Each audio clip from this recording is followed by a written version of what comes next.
అందరికి వందనాలండి. Praise the Lord. ఈ వీడియో ఒకసారి చూడండి. కరుణాకర్ సుగుణ ఎలా మాట్లాడుతున్నాడు. ఆయన మాటలు ఎప్పుడు అబద్ధం చెప్తాడు. ఆయన ఒక దొంగ వైఖరి కలిగి ఉంటాడు. ఆయన పబ్లిక్ చీటర్. ఆయనకి బిరుదు ఉంది. ఆయన ఎప్పుడు బైబిల్ మీద వక్రీకరించి మాట్లాడతాడు. అసలు బైబిల్లో ఒకటి అని చెప్తుంది ఒకటి. ఆయన రివర్స్లో అంటారు, పాస్టర్లు చెప్పట్లేదు అని అంటాడు. కానీ ఈరోజు నేను మీకు చెప్తాను చూడండి, ఎలాగా ఆయన అబద్ధాలు చెప్తున్నాడు చూడండి. ఎలా చెప్తున్నాడు చూడండి. ఆయన ఏమన్నాడు, ఒక బోధకుడు వచ్చి అడిగాడట, ఏమని, ఆ పరలోక రాజ్యం వెళ్ళడానికి, నిత్య జీవం పొందడానికి ఏంటి అని అడిగాడు. యేసు ఉద్దేశంలో పాప క్షమాపణ అనేది రక్తం ద్వారా జరుగుతుందా? ఇది పౌలు కల్పించాడా? ఇది కూడా ఒకసారి చూద్దాం. అతను ఏం చెప్పాడు అనేది నేను చెప్తున్నా మీకు. అందుకైన ధర్మశాస్త్రం అందేమి వ్రాయబడి ఉన్నది, నీవేమి చదువుతున్నావని అతను అడగగా, అతడు నీ దేవుడైన ప్రభువును నీ పూర్ణ హృదయంతోనూ, నీ పూర్ణ మనస్సుతోనూ, నీ పూర్ణ శక్తితోనూ, నీ పూర్ణ వివేకంతోనూ ప్రేమింపవలననియు, నిన్ను వలె నీ పొరుగువాన్ని ప్రేమింపవలననియు వ్రాయబడి ఉన్నదని చెప్పాను. ధర్మశాస్త్రంలో ఏం రాయబడి ఉందనైతే ఈ ఆజ్ఞలోనే దేవుడిని పూర్ణ హృదయంతో ఆరాధించాలి, నిన్ను వలె నీ పొరుగువాన్ని ప్రేమించాలి. అందుకైన నీవు సరిగా ఉత్తరం ఇచ్చితివి, అలాగు చేయము, అప్పుడు జీవించదవని అతనితో చెప్పాను. పాప క్షమాపణ ఇవి ఉంటే కనుక ఏం చెప్పాలి, నేను సిలువెక్కుతాను, మీ పాపాల కోసం నేను నాకు మేకులు కొడతారు, లేకపోతే కొరడాలతో కొడతారు, రక్తం గారుస్తాను, నేను చచ్చిపోయి తిరిగి లేస్తాను, అప్పుడు నన్ను నమ్ముకో, నీకు ఆ సువార్తలో ఎక్కడైనా నేను చచ్చిపోతాను నన్ను నమ్ముకోండి, నేను చచ్చిపోతాను నన్ను నమ్ముకోండి అని ఎక్కడైనా చెప్పాడా? ఓకే, ఇంతవరకు కరుణాకర్ సుగుణ గారు ఎంత అద్భుతమైన అబద్ధాలు మాట్లాడో ఒకసారి చూద్దాం. యేసు ప్రభు నేను చచ్చిపోతానని ఆయన చెప్పలేదు, ఎక్కడ కూడా చెప్పలేదు అనేటట్టుగా ఆయన మాట్లాడాడు. ఎంతసేపు మాట్లాడినా, పౌలు మాట్లాడి, వీళ్ళు మాట్లాడినా సరే, యేసు ప్రభు చెప్పలేదంట. మరి కొన్ని వచనాలు బైబిల్లో ఉన్నాయి, మరి అవి ఏంటో మరి ఒకసారి మీరు కూడా వినండి. మత్తయి సువార్త 16వ అధ్యాయం 21వ వచనం. అప్పటి నుండి తాను యెరూషలేమునకు వెళ్ళి పెద్దల చేతను, ప్రధాన యాజకుల చేతను, శాస్త్రుల చేతను అనేక హింసలు పొంది చంపబడి 3వ దినమున లేచుట అగత్యమని యేసు తన శిష్యులకు 10వ అధ్యాయం 25వ వచనం. ఇదిగో ఒకప్పుడు ధర్మశాస్త్ర ఉపదేశకులు లేచి, బోధకుడా, నిత్య జీవమును వారసుడు అవటకి నేను ఏమి చేయవలేనని ఆయన్ని శోధించి అడిగాను. అందుకు ఆయన, ధర్మశాస్త్రమందు రాయబడి ఉన్నది కదా, నీవు చదువుతున్నవి అవి అడగ్గా, అతడు దేవుడైన ప్రభువు పూర్ణ హృదయంతోని, పూర్ణ ఆత్మను, పూర్ణ శక్తితో, వివేకముతో నువ్వు ప్రేమించవలేను, నువ్వు పొరుగువాడిని వాడు ప్రేమించవలేను అని చెప్పాడంట. That's all. ఇది చేస్తే నీకు నిత్య జీవం వస్తుంది.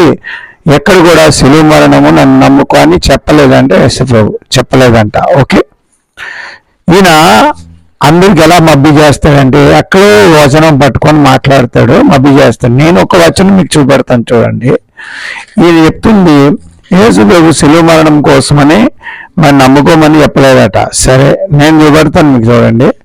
మత్తయి సువార్త 19వ అధ్యాయము, అందులో సేమ్ మ్యాటర్ ఉంటుంది. ఒకసారి మీరు చూడండి. గాస్పల్స్ ఎప్పుడు కూడా సమానంగా ఉంటాయి. ఇంకో దగ్గర కూడా దానికోసం రాసి ఉంటుంది. 19వ అధ్యాయంలోను 16వ వచనం. ఇదిగో ఒక ఆయన వద్దకు వచ్చి, బోధకుడా, నిత్యజీవం పొందుటకు నేనేమి కార్యములు చేయవలేను అని అడిగాను. అందుకైనా, మంచి కార్యములను ఎందుకు అడుగుతున్నావు? మంచివాడు ఒక్కడే, నువ్వు జీవములోని ప్రవేశించిన ఎడల ఆజ్ఞలు గైకొని అని చెప్పాము. అతడు ఏ ఆజ్ఞలో అడగ్గా, నరహత్య చేయవద్దు, వ్యభిచరించవద్దు, దొంగలించవద్దు, అబద్ధ సాక్ష్యం పలకవద్దు, తల్లిదండ్రులు సన్మానించుని వలె పొరుగువారిని ప్రేమించు. అందుకు ఆయన, ఇవన్నీ అనుసరించుచున్నాను, అయితే ఇక నాకు కొదువు ఏమి అనేనో అడిగాను. అందుకు యేసు, నీలో పూర్ణమగుటకు కోరని ఎడల నువ్వు పోయి నీ ఆస్తిని అమ్మి, అప్పుడు పరలోకమందు నీకు ధనము కలుగును, నీవు వచ్చి నన్ను వెంబడించుమా అతను.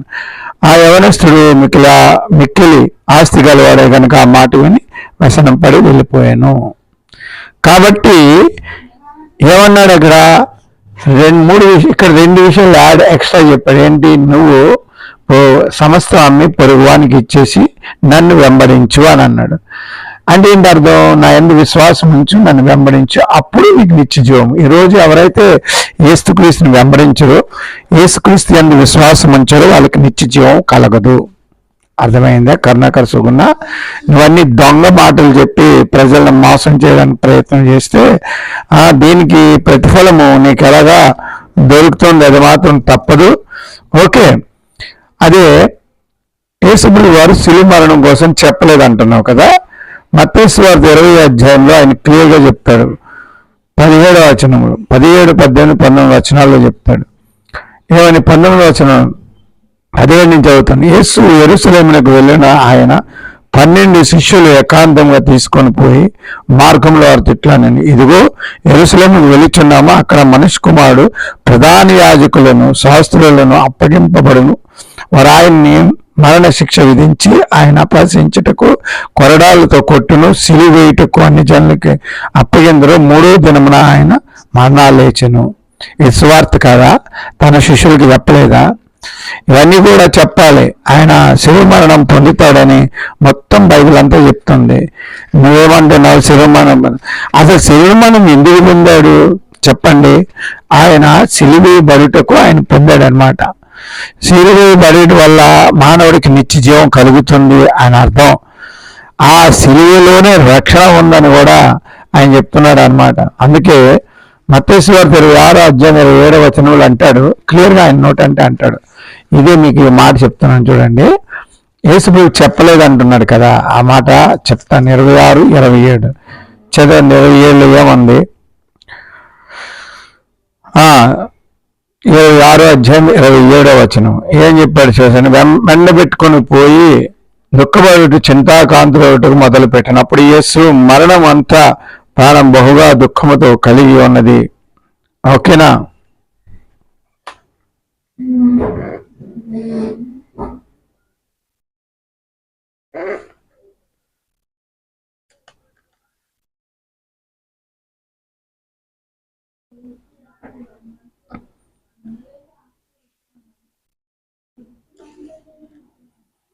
ఆ 26వ వచనం చూడండి. 26వ అధ్యాయం 26వ వచనం మత్తయి సువార్త ఒకసారి గమనించండి. వారు భోజనం చేయుచుండగా యేసు ఒక రొట్టె పట్టుకొని ఇది ఆశీర్వదించి విరిచి శిష్యులకి ఇచ్చి, మరియు ఇది నా శరీరం అనెను, మరియు ఇది మీకు మీ తీసుకొని తినుడి, ఇది నా శరీరం అని చెప్పి, మరి ఆయన గొప్ప గిన్నె పట్టుకొని కృతజ్ఞతాస్తుతులు చెల్లి వారికి ఇచ్చి, దీనిలో మీరు త్రాగుడి, ఇది నా రక్తం, అనగా పాప క్షమాపణ నిమిత్తం అనేకులు కొరకు చిందింపబడుతున్న నిబంధన రక్తము. అది ఎక్కడ రాయలేదట, ఎక్కడ చెప్పలేదట. ఇది చివరి ఘట్టం అన్నమాట. సువార్తలో మొదటిది మారు మనసు పొందండి, పాప క్షమాపణ నిమిత్తం మారు మనసు పొందమని, పరలోక రాజ్యం సమీపించుచున్నది అని చెప్పేది మొదటి ఘట్టం. ఇందులోనే మొదటి మెట్టిదైతే లాస్ట్ మెట్టి ఏంటంటే యేసు సిలువ పడతాడు, తన రక్తం చిందిస్తాడు, ఆ రక్తము తిని త్రాగువాడు నిత్య జీవము గలవాడు. యోహాను సువార్త 6వ అధ్యాయం 54వ వచనంలో కూడా చెప్పాడు, నేను పరలోకము నుంచి దిగి వచ్చిన ఆహారమును నన్ను తిని త్రాగువాడు నిత్య జీవము గలవాడు. బైబిల్ మోసం చేయడానికి మోసగాడు ఎవరంటే ఈడు పక్క దొంగ. ఈ 2 రాష్ట్రాల్లో కళ్ళు కొల్లాలు సృష్టించి అందరితో గొడవలు పెట్టించి క్రైస్తవులు ఉండకూడదని చెప్పడము, బైబిల్ బాగా తెలుసని బైబిల్ రత్నని పేరు పెట్టుకుంటూ మోసం చేస్తున్న ఏకైక వ్యక్తి. 6వ అధ్యాయము 52వ వచనములు, ఈయన శరీరము ఎలాగా తిని నిత్య జీవము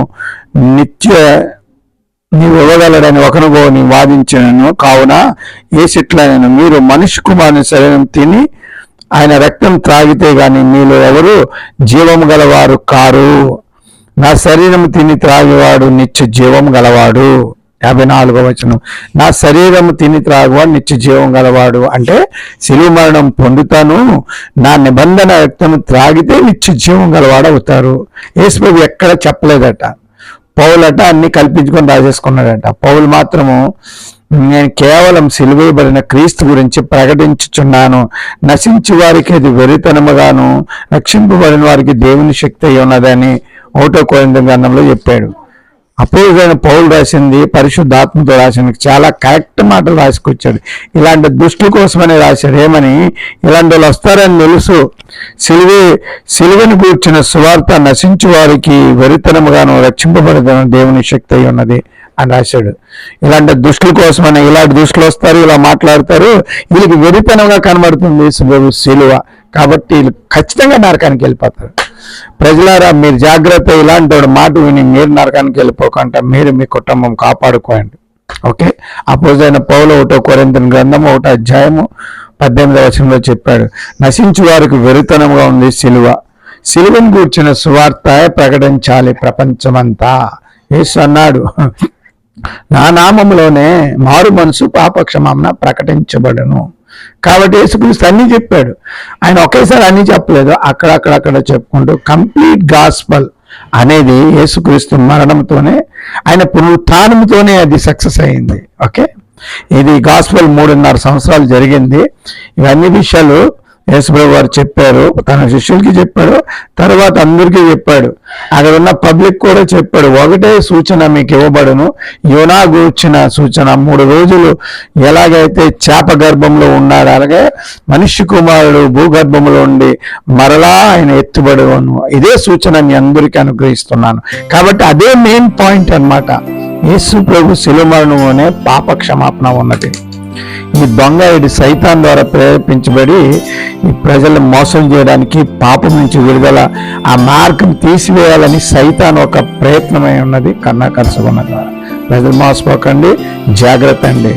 మీకు వచనాలు చూపెట్టండి, బైబిల్ చదవండి, ఈ దొంగ మాట వినొద్దు. ఓకేనా? Thank you.